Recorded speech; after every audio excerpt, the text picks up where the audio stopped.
购房贷款利率已经是6年的最低点，130多个城市实施了给房地产松绑的刺激政策。学生过来问我该不该买房，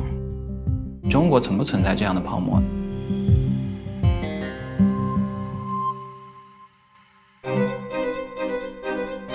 最初呢，有户籍不在北京的学生过来问我该不该买房。宏观经济学的教授宋国清老师半开玩笑的跟我们的年轻人说有钱的话呢买1套房，没钱的话呢贷款买2套房。言下之意，在那个时段的背景下，买了就相当于赚到了。哪个地方的楼盘一开盘，大家都去抢购一空，到后面的购房需要去申请，需要去摇号，对于房地产市场有着异常强烈的信心。过去10几年，我们经历了一波房价上涨的高峰。现在一线城市，我们的年轻人住房拥有率挺高，房本的名字是他，可能出资方主要还是来自于父母。但是对于年轻家庭来说呢，过早的背上了这笔大幅度房贷压力的话，使得他们不敢做一些创业上的尝试，大幅度的缩减自己的消费，结果把自己变成了房奴。刚需，你劝他不买也没有用。30岁之前的这些人，很多程度上是因为有结婚的需求。丈母娘效应在中国一直都有。我们去云南农村考察的时候，会发现中学的学生有辍学的现象，男孩占相当大的一部分比例。他想要及早的出去打工，回来赚钱盖房子，之后呢就能够娶媳妇儿了。相亲的时候比谁的层数高。对于大城市来说，很多家长想要买房是为了子女的落户，同时呢也考虑到子女将来的就近入学的问题。学位资源有限，租售同权还很难去实现，大家以是否拥有住房、户口是否在本地等作为限制条件来排序入学。从今年以来，大概有130多个城市实施了给房地产松绑的这样的一个刺激政策。购房利率已经是6年的最低点，房贷首付比对于首套房用户来说是降低的。限购政策每个地都有一些松绑，引导大量的刚需的家庭，给他们一定的优惠。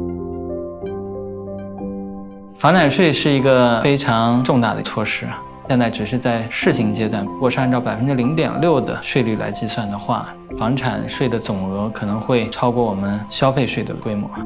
房产税的使用大多数是当地留存，改善当地的市政设施，修缮道路、公路、桥梁等。但是我们国家地区之间的差距非常大，可能会需要慢慢的实现一种全国统筹分配，来协调各个地方的发展。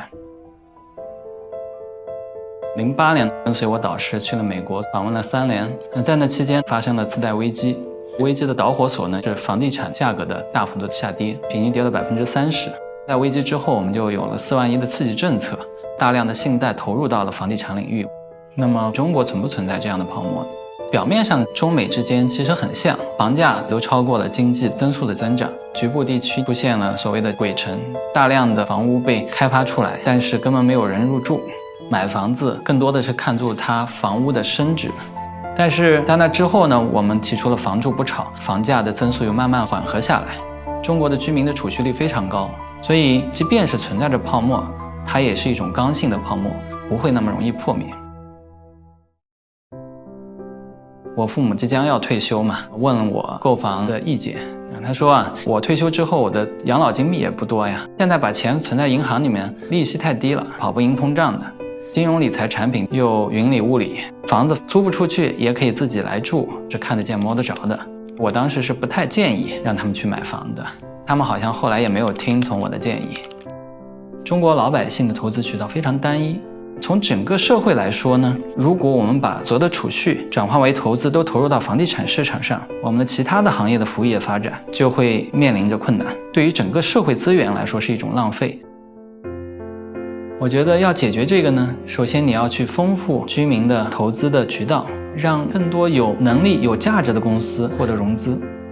第二点呢，完善社会保障，一个是医疗，一个是养老。老年人的看病是依赖于自己的医保账户的报销比例，所以如果我们能完善我们的医保体制，可能他们就不会像以前那样去寻求那么多的价值储藏手段，比如说买房。我来北京10年，基本上搬了5次家了一直在租房。房产对于一些人来说不一定是必需品，每个人只能根据自己的需求来计划。短期内对于刚需的购房家庭呢，现在的确是一个蛮好的窗口期，购房利率已经是6年的最低点。第二点呢，对于那些有子女入学需求的这些家庭来说，知道买一个小一点的学区房解决小孩的入学的学位问题之后，再租一个稍微大一点的房子，维持自己的生活品质。